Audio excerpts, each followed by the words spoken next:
भंडाराच्या मोहाडीमधील अनेक ठिकाणी शेतकऱ्यांचं नुकसान झालेले आहे। तलाठ्यांकडून नुकसानग्रस्त भागाची पाहणी करण्यात आली। पंचनामे करून नुकसान भरपाई देण्याची मागणी यावेळी शेतकऱ्यांकडून करण्यात येते। भंडारा जिल्ह्यात गेल्या 2 दिवसात मुसळधार पाऊस बरसला आणि या पावसामुळे अनेक शेतकऱ्यांचे नुकसान झालेले आहे।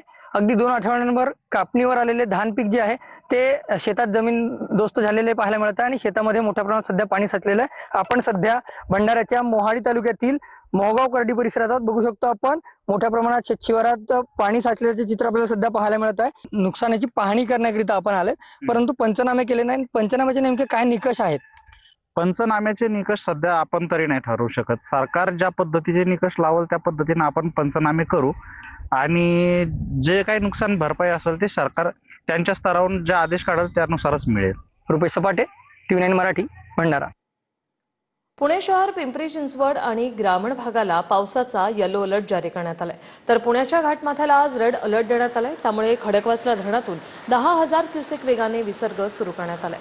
भिडे पुलाखालून सध्या पाणी सुरू आहे। विसर्ग वाढल्यास भिडे पूल पाण्याखाली जाण्याची शक्यता आहे।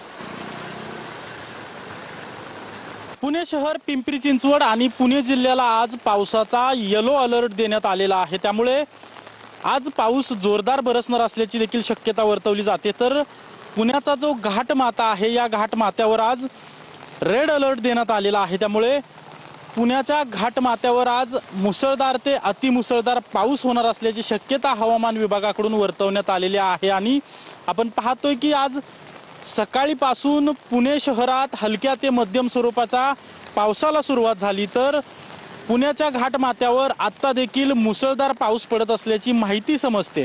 कॅमेरा पर्सन नागनाथसह अजिंक्य धायगुडे, TV9 मराठी, पुणे।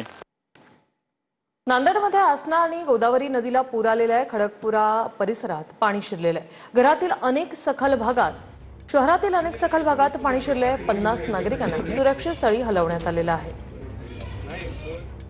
खडकपुरा परिसरात पाणी शिरलेल्या लोकांच्या घरातही पाणी शिरलेलं आहे, तर सखल भागातही पाणी साचायला सुरुवात झाली आहे।